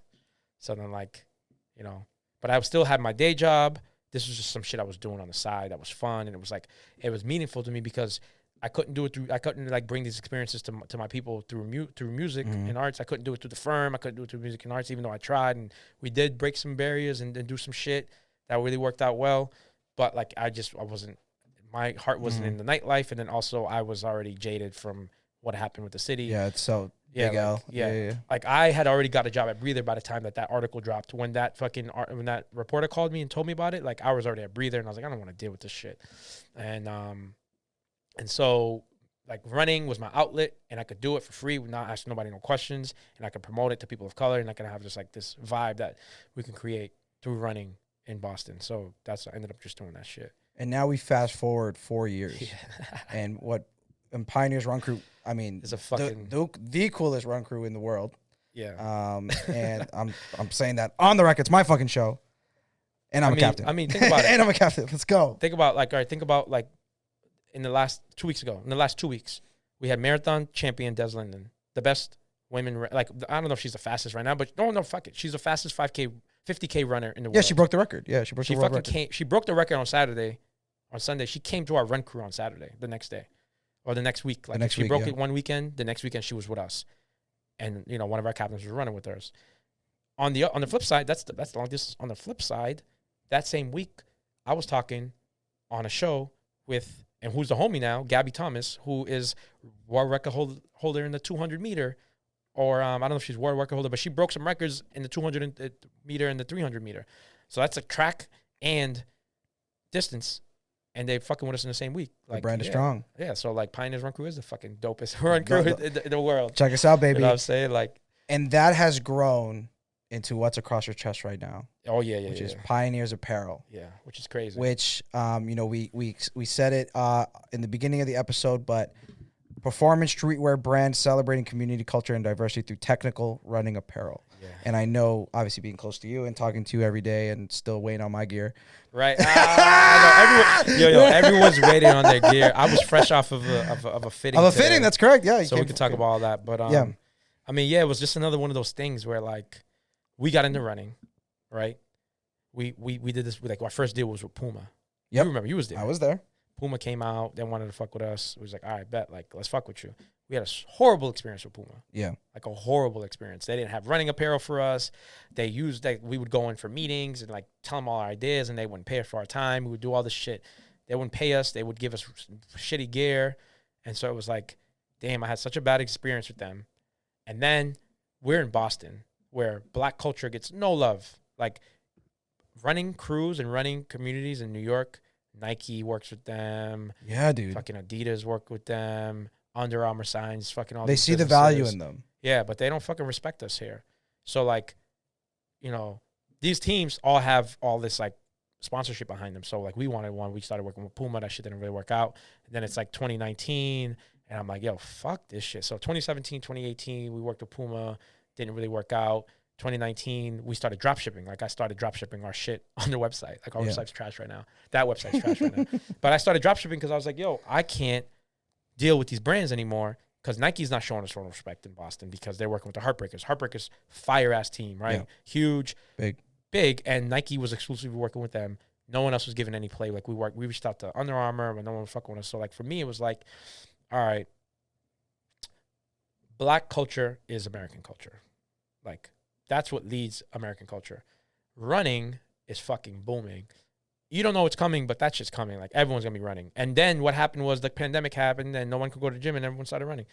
So for me, it's like black culture is going to come into running. It's already there. It's just going to overtake it.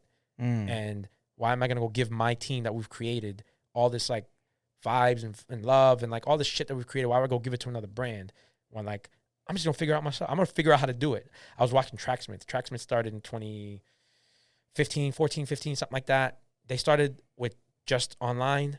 They didn't have a running community. They started selling apparel, and then all of a sudden they're like, shit, we don't have a community. We need to create a community. They created a community of runners, and then they put a store on Newberry, and they took off, like multi-million-dollar company. I'm watching it like, yo, we got a fucking running team. You already have the community. We got a built-in running team. And we said, and I remember we would face it. You would show me like initial designs. This is like I'm telling this is early pandemic. This is about a year, like almost a year ago. How it started was October of 2019. My homie Jonathan, who founded a company called Nobu. I'm actually wearing their shirt right now. I should show it off. Shout out Nobu. It's Cape Verdean brand. Are they Cape Verdean brand. Word. And so t-shirt brand and like and streetwear. So like he had a couple homies that are based in London. They designed his brand identity for him. And so I was like, yo, I need someone to, because I was like thinking about doing it. I didn't want to use Pioneers Run Crew because Pioneers Run Crew was like based on like, you know, this like collegiate kind of like look, and like it had like this old school appeal because we're paying homage to the New York Pioneers Club. So like that had its own history. And so I didn't, and then also that's the other reason why I didn't want to take Pioneers Run Crew is because we had built such an authentic community of people. I didn't build Pioneers Run Crew alone. Right. You helped, Francis helped, Elise, Barack, Chris, like that shit. I'm the founder of Pioneers Run Crew, but that shit ain't mine. Like it's ours. Like imagine me saying like, yo, this is what we're doing. We're going to monetize this thing. It's like, nah, like we got to keep the fucking community as pure as, like, how else do you get such a authentic experience? Yes, you know what I mean? How do you create authenticity? You don't try to monetize it. Sell it out. So, like, for me, it was like, all right, keep that shit pure. Let's fucking create something new. So, yeah, Ado likes that one.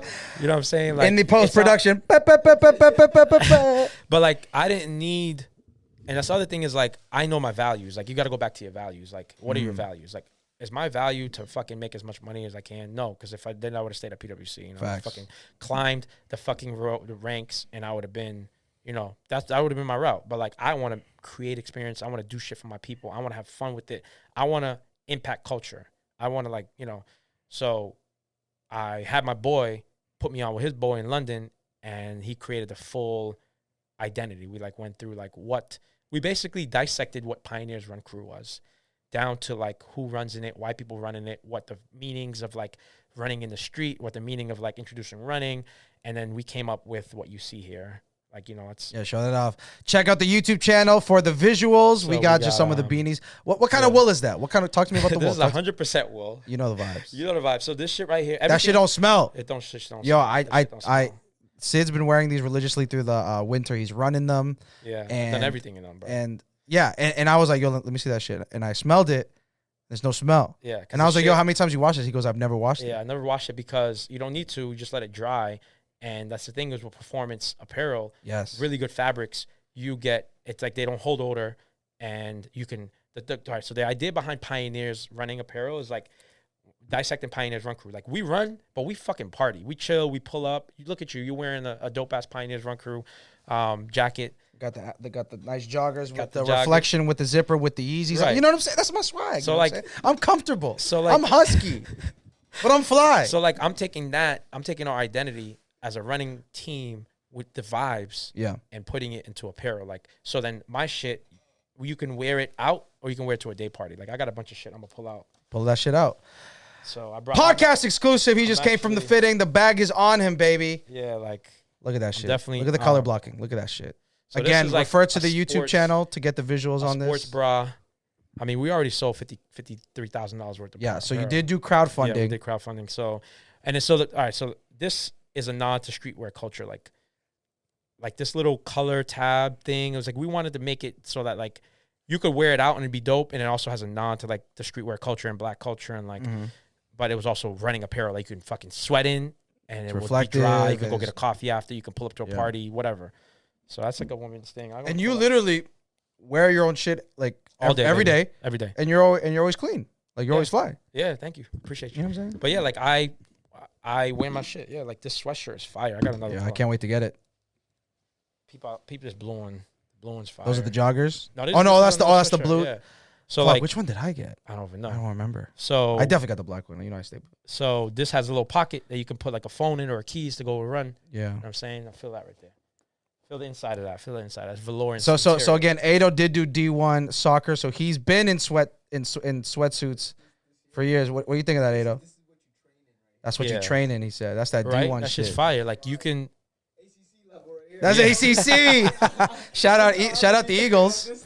Feel this shit right here. So this shit is premium. Lululemon type shit. Yeah, like basically. Like I can't say I can. And the cut is different too, Ado. You see how that cut is different? Like even on the bottom too. Like turn it around. Like you see how like it has a. Like how the hems are. Yeah, how the hems are. Yeah. I don't. You know, I'm not. I'm not in the game good. like you. You know what I'm saying? Yeah. So you can literally rock it out. Day party, right? Yeah. The tab. Yeah. And that also, if you're running, you know you're reflective. As a runner, you need a reflective. So yeah. So basically, I came up with the fucking idea. I was like, yo, Tracksmith did this shit. Why the fuck can't I do this? Yeah. They didn't have a community. I got a community. So I started talking. So You're already like halfway there in a sense. Exactly. So then, built the brand out, liked it, and then started talking to the running community. I remember. I don't know if you remember, but in like April, it might have been March of 2020, right when we went into the pandemic. I sent surveys out like, "Yo, tell me your 3 favorite running." Yeah, I remember running shit. Right. Tell me your 3 favorite running pieces and why. And so people put it out. The women, the women, are the most important. Dudes, like whatever. Like women though, they like their pockets. Same with DJing. They like the shit. They like the shit that they like how shit fits. Yeah, and so it's like important. It's important. It's got to be them. supportive. And plus they spend the money. Like. Yeah. Women's like dudes, I don't know. I wasn't really, I wasn't really worried about the dudes because they just do what the women do anyway. Like just follow if the women, you know what I'm saying, make something dope. But yeah, and so like I got all that feedback, and then I went and found designers. Like I need a really good running designer, and everyone was on fucking furlough at the time. Like right. People had come on furlough. So my homie, who actually used to run with Unnamed and ran with us for a bit. Here and there, he was definitely more unnamed, but what's his name? Alex. Yeah. He was working for New Balance Running. Yep. So he had the technical expertise to design this shit. Right. And then I had my homie Drew from Bodega throw the little color like streetwear vibe on top of it. And then I found Sherry through a connection. Sherry's like she is head of product. She's done this shit forever. Like she built some of Tracksmith stuff. She did some shit with Ministry of Supply. She's worked with Tommy Hilfiger. She's worked with Sean John. And she's in Boston. So met her, hustled, figured out a way to get in touch with her. And that's sorry to interrupt you, but that's the beauty and what makes this. You talked about authenticity before. Like there are people we know. Like when you think of streetwear, there are certain brands that come into mind. But at the end of the day, it's a bunch of white people, old white guys that are behind it, right? And they just happen to have a lot of money, so they're able to just pay someone to figure it out. You're someone who's, and you just said, I have my boy who had this. Thank you so much. I did need this. Thank you, Ado. Love you. You have your boy who has on the streetwear side. Yep. And then you have your boy who's on the technical design side. Yeah. Like these are like people that like you're when you in do it. shit, yeah. And I put up 50 racks of my own money. Heard that. So like it's also like I wasn't coming You bet out. it on yourself. Yeah, like at this point I was like, made some, like I had some good money, making some good money also, but I could have put that money in the stock market. I could have put that shit in my son's college tuition. I just was like, yo, I'm going to create this shit out of the love, out of the belief in myself. You know what I mean? And I paid everyone. Everyone gets paid. Like I don't ask for no one to do free shit. Like I try to pay everyone. And so, so then basically created it. Sourced the fabrics, performance. The T-shirt that you were touching is made of recycled fishing nets, recovered from the bottom of the ocean. Shout out really eco-friendly. Premium shit. Shout out eco-friendly. I'm gonna be real. That's why. How can you not fuck with the brand? You feel what I'm saying? It's coming at you at all angles. It's sustainable, black owned. It's fire. Yeah. You can just chill. My husky guys, you can just chill in it. My athletic people, work out in it. The colors are dope. The colors are the sports brush shit especially with these TikToker workout influencers, they want to be threaded out. Look at those bottom. Like when you if you see a homegirl going ham in the gym in a crazy fire ass colors, color, like it's popping. Yeah, exactly. Yeah. Especially because it was perfect timing because people are working from home now too. I got the joggers. Yeah, I got a bunch of shit. I'm not gonna show everything, but like people working from home now, so they're wearing what I like. People, it ain't like you're not really wearing business casual shit. I wear the same 3 shirts. Thank Same you, the bro. same one hat. Exactly, bro. I'm saying. So facts. Yeah. I wear like I have my shit that exactly. So like I wear all my shit. Like I love The getting fact up, that you can just wear your run own through shit. my hood with my own running team, wearing my own running shit. That's real shit. You know what I'm talking about like Yeah. like that is the definition of like fucking dream. The yeah. I dream. mean the dream, and also like full circle of like keeping your money and your ideas and like really building for our culture, building for our team, building for our people, like so yeah, man. I don't know. It's dope. And so you crowdfunded 53K. Oh yeah. So so came up with the idea. October, hired a brand agency to create the brand. Got some feedback from the team in April. Designed through the summer. Sourced fabrics through the summer, and by December we were already making samples. And as I was making samples, I was trying to raise money, like going on Clubhouse. I was on Clubhouse early, bro. I was in, You're the one who put me on the Clubhouse. Exactly. Like, so I put Ado on the Clubhouse. I was on Clubhouse in, I want to say July. Yeah, you were, bro. This dude was like, you need to get on it. And I was like, nah, sounds whack. He's like, you need to get on it. And then when I got, I was like, I realized. My homie, one of my homies, RJ, who was my homie from when we did the music festival. I even mentioned that after my kid was born in February of 2019, I had taken like a 6-month sabbatical, and I ended up working. Remember I was like working on this car subscription platform called Auto. I was doing we had started, like RJ started a tech company, and I came on to help growth. And so like Sebastian was born in June of 2019. January 2019, I took 6 months off because Breather gave me 6 months off, and I like basically worked with him to try and launch this company. So I have been working with him, but he was in LA, and he put me on to Clubhouse. And then so I was on there. I was trying to pitch. I was on there pitching. Ask motherfuckers, yo, I got this idea. I got this running team. People was like, all right, yeah, bet. I would like have meetings with people like, all right, cool, good luck. Oh, Apparel, you ever done this before? All right, good luck. So then I had met crowdfunding. I had started learning about crowdfunding on Clubhouse, and I found this platform called Fund Black Founders. And then they had this like incubator they were going through. It would cost like $1,800, where they would like help you build out your campaign and then launch it for Black History Month. And so I was like, that was like December. I didn't know you found that through Clubhouse. Found it through Clubhouse. That was like December. No, that was like November, late November into December. And I was like, found them. And it had to be ready for February. Yeah. And I also wanted to have it ready for February so that I can deliver for the summer too. So then I hustled my way through that. And then January, I got my first samples. I did all my photo shoots. We did some in Boston. Go check out, if you go to pioneers.com, you'll see all the shit, pynrs.com. PYNRS, absolutely. Go check the shit out. But we ended up doing that, and then built out the campaign. I sent my shit out to LA. My homie Modi, who had put me onto the music festival game, that's my homie still to this day. He did the LA shoot. Word. So he did the LA shoot. We got that content, so we made it feel like summer vibes. Like also, it was like, I didn't want this shit to be a brand coming out of Boston, because motherfuckers will hate. Motherfuckers will look at Black culture in Boston and be like, nah, fuck that shit. So I wanted to shoot content in different markets. Yeah. I didn't want motherfuckers to kind of and like contextualize as well. Yeah, exactly. Yeah. And so like I actually had planned to shoot in London and shoot in fucking other places, but like I ran out of money. So then I put the fucking campaign together, and then the community came out. Like I got super early on like text message marketing, SMS marketing. That's a channel that's about to be like big. In a sense, like email is saturated. Email still works well, but like SMS marketing, they got to put some parameters around it, because you can hit anyone in their phone anytime. Yeah, so I do it at my job, and the click through rate is exponentially higher. Yeah. Maya was just texting me, see how it's going. Yeah, so it's fucking 95% open rate still on. 95% open rate. So then like, yeah, so I did I galvanized the running community, my running team, our running team. I used the community that we built for 4 years. And just like, yo, we're doing this for the people. And then so like, yeah, we made $53,000. We're the fastest funded campaign in Fund Black Founders history. I think we hit our campaign goal in 36 hours or some shit like that. Yeah. And then we were the most funded ever on that campaign. And so now, yeah, man. Do they show you extra love for that or not? I mean, yeah, they mentioned it on the Breakfast Club.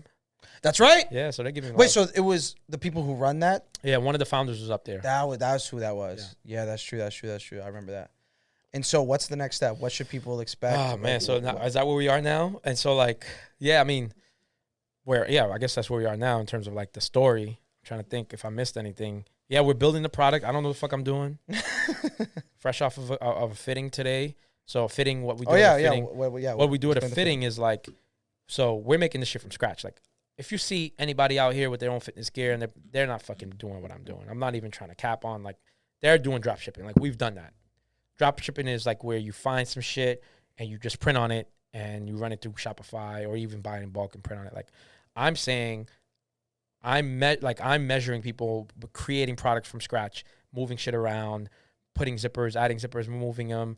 Maybe this is too big, maybe that's too small. So a fitting is where you go, you take your samples that you've built, you fit it on someone who's like a medium or who's a small, and then you cut and like so. Like you could, if you look on my campaign page, you'll start to see all this shit. Yeah. And you basically fit it to our body types. And some of one of the catalysts of me starting this was that like I have bigger. I'm Cape Verdean, West African. I got like bigger thighs, and so like as a runner, I can't find really dope running shorts that actually fit me. And like so, I was like, yo, I'm creating running apparel for black people, for brown people. But now it's more like most people don't fit the fucking shit that Lululemon and Tracksmith make. I love them. They're like, I aspire to be Lululemon and Tracksmith. I'm not hating on them. I'm just saying that like black people, it's not made with people of color in mind. We need to create with people of color in mind. Everyone else is welcome. Just like they create for white people and everyone's welcome. Like we need to create for people of color in mind and everyone else is welcome. And that's how we run Pioneers Run Crew.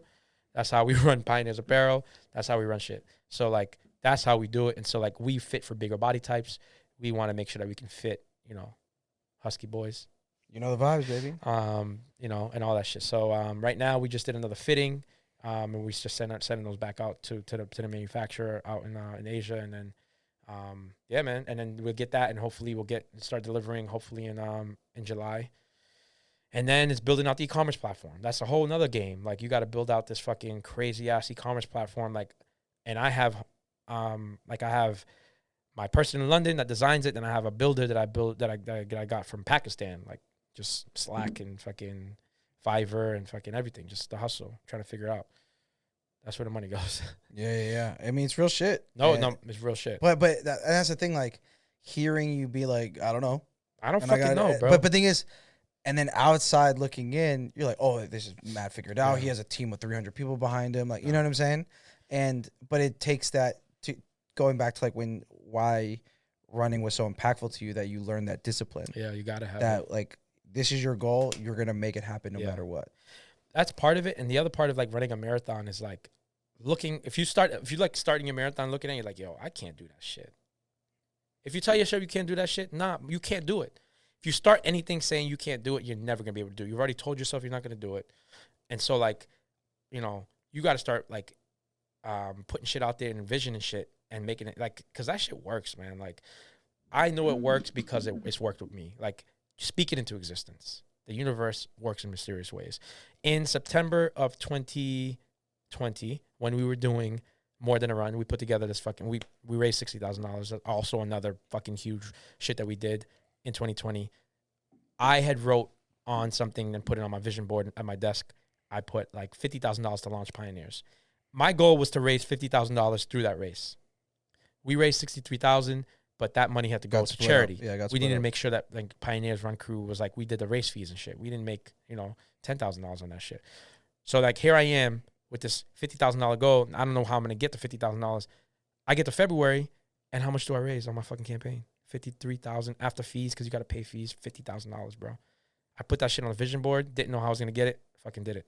So like that's an example of like, you don't know, but if you believe and you don't give yourself a way out, like I'm not looking for a job anywhere. Like, you know how many people want, like Asics, they want to, all these fucking brands want what we have now. Like, they want me, they want Pioneers Run Crew, they want what we have, but like, I wasn't trying to get out and go work for these brands. I was like, I'm gonna do it myself. And so I believed in myself enough that I have to keep believing. Plus, I put all my money up. I have no other choice but to believe. Follow through. Yeah, but like, you set your mind. Just like if you're running a marathon, you set your mind, you're gonna be able to do it.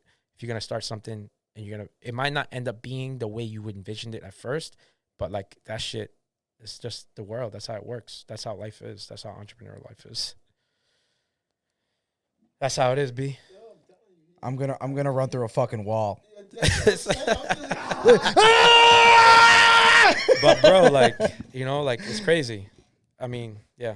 Podcast, same shit. Like somebody's like, oh, why are you doing a podcast? Cause we need enough more of our stories told, bro. Like, you know, did it. Fucking got some good people on it. So I don't know. Yeah, you did have a crazy list of guests, super diverse in terms of sports and specialties and I got a everything couple like that. Olympians on there. I got Dr. Ibram X. Kendi. He's like the most sought after person in anti-racist work. I fucking booked him off the same shit. I booked how I got you to the running group is how I got him on my podcast. Just fucking shooting my shot. Shots. Yeah, man. So now you're Gotta hustle. approaching. So this is the Fitness and Color podcast, one of the other million things that you do. Yeah, too much actually.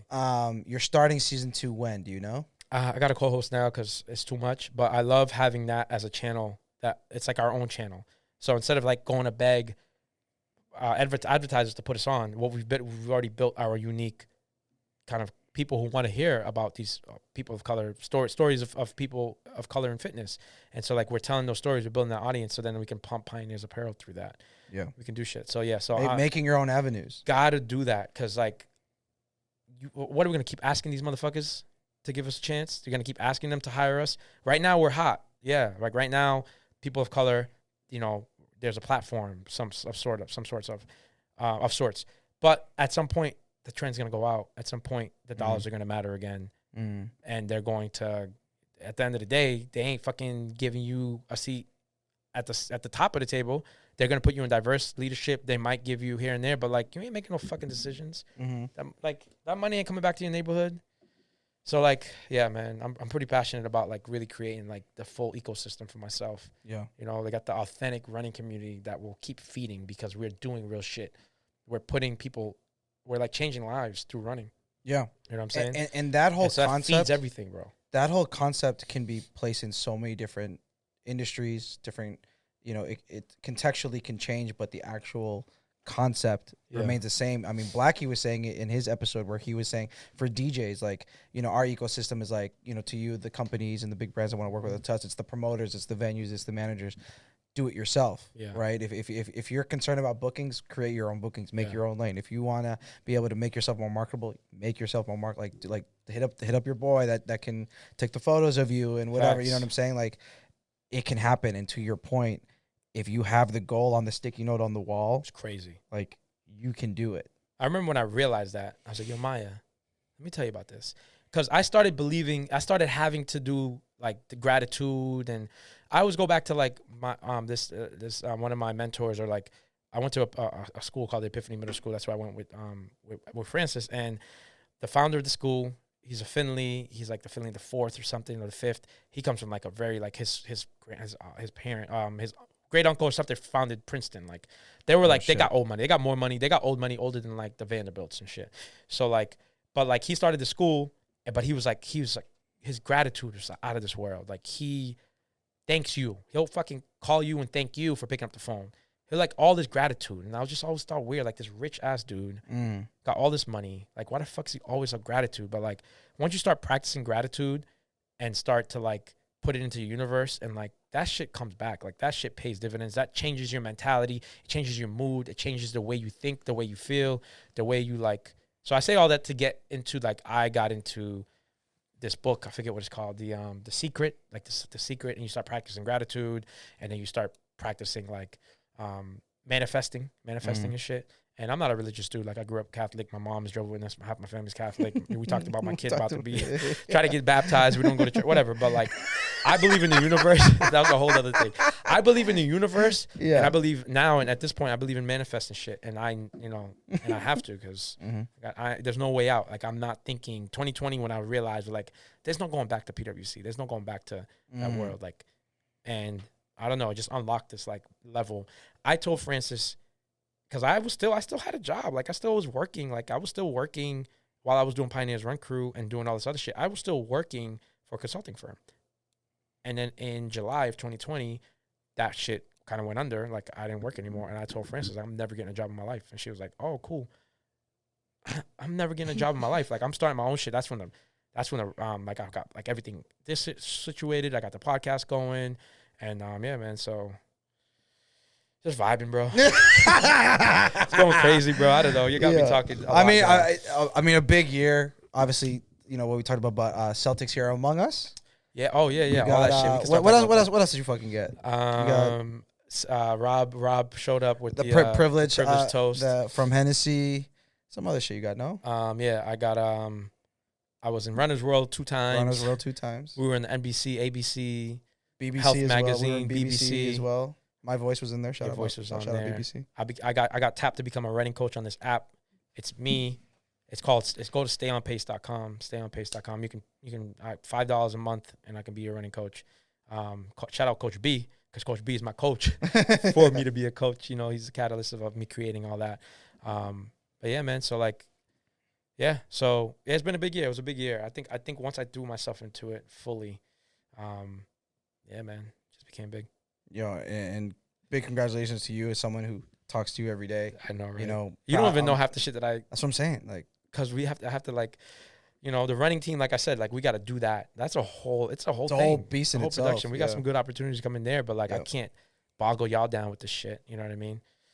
So yeah, man. No, it's fun. It's good shit. Yeah. And so I want to just give you one last opportunity to just plug in where people can find you, where people can find whatever the fuck you're working on, how they can support you. Just go off. Yeah, man. So we're actually working through building out the website right now. So that's not going to launch for another couple months, maybe. Just, you know, go to pioneers.com, pynrs.com, sign up for our newsletter. That's coming out. Check out Pioneers Run Crew. Like, that's the vibe. Like, we're going to do some dope shit this year. Yo, like, some really dope shit. Got the whole year planned out, baby. The whole year planned out. Like, that is, like, that's, like, the shit that I love. Come up to that. If you want to get into running, check out stayonpace.com. I think that actually launches officially in June. But that's an easy way to kind of, like, get some coaching in and come pull up a Pioneers Run Crew and just be with the vibes. But, yeah, man, I hate Instagram, unfortunately, but I'm still on there, and I need to take a break. But, like, to go back to something else I was talking about quickly before we end is you can only do so much. So, like, I was running the campaign, and I was putting all this content out on Pioneers, on Apparel, kind of like the Instagram. Once that shit was done, like, I had no time to worry about the Instagram, so now I got to fucking worry about, like, making sure the shit gets delivered to people. So I got to build systems and processes. Watch when I tell you I don't know what's going on next, because I don't fucking know what I have to put people in place to run the Instagram and build a website and build all these logistics. Like, I still got to figure that shit out. I don't know how I'm doing it, you know? And so, yeah. But, yeah, follow me on Instagram. I don't like Instagram. All that to say, like, I don't like to post on Instagram a lot, especially so, but I'm on Sid Bap on Instagram, Facebook, Instagram, Twitter, all that shit. And then Pioneers Run Crew, that's where you should really show them the love. Word. That's the community. That's the community. And so, I mean, this was. Can I give you your flower snacks? Oh man, please, before we end. No, because snacks, man. Like, so we've known each other since 2017. Yeah. 2017. Yeah. You were like this up and coming young DJ who you was like, man, like Kareem, Rob, like all these like events and stuff, and like you were a hustler, bro. Like, you've always been a hustle. And that's the reason why I like to tap myself on my back for tapping someone like you early on to be a captain, is just to see how fucking on point you are with your shit, how, like, you're never late. You also take everything so serious, right? He's never late. He always takes something so serious. And so, like, I've watched you go from, like, this working on your craft, college DJ, to fucking the biggest DJ in the city. And it's fucking dope to watch. And I remember when you first got I think it was after Yule Fest, you got your first gig with Kareem, and you were there the night he whispered in my ear, "You're gonna be the resident." Yeah. That was fire. And so, like, yeah, it's dope to be like, I don't know, when I had when Pioneers were started, and I was like telling Francis, like, yo, this got to be a collective. We got, I want our own shit. Like, I want our own photographer, our own DJ, and like now we are that. We have Francis dope on the video on like the camera shit, shooting the protests and like shooting people everywhere. Like, you're the DJ who's like got your own podcast, hottest DJ podcast, hottest DJ. Like, you do everything, bro. Like, I was gonna say something wild. We birthed this shit, Ado. Yo, we're the first ones. Hey, we were the first ones. Hey. And then you see everyone else. We're not necessarily the best. We're just the first. But what I'm saying is like, Also privately funded. Hey, I don't whoa. know. I don't know. I'm not as tapped into the nightlife scene anymore. But like, it's just dope to watch you climb and become, do what you do. So here's more. I mean, I appreciate that, bro. So that means a lot to me. I really so I appreciate you having me on your podcast. I was like, me? I can come to your that. podcast, Dude, bro. You hear all this shit he's been talking about as if I wouldn't have him on my podcast, bro. Oh god, we only got Boston's best, baby, and then then eventually, now August we're gonna be outside. Hopefully, we're gonna be able to expand. I can travel, maybe get this, get other people in here, and obviously, so we're just gonna be growing. And then as the gigs flow in, as Ado starts throwing these bangers again, we're just gonna have more stories. That's all it is. It's just gonna be more stories and more mayhem, more people coming up. That's the best. Yeah, so these stories, we need more of these stories, man. We need them. So. Yeah, absolutely. I appreciate you and your story. I'm sure it's going to inspire a lot of people, and I hope people keep an eye out on the product, what you're doing, business, they'll see everything that you're working on. They'll see they'll see it. So as always, follow Dope Entertainment Official on Instagram. Follow But I Know the DJ on Instagram. Follow me, your host, at Give Me Snacks on Instagram. Sid, thank you, and we'll see you next time. Peace.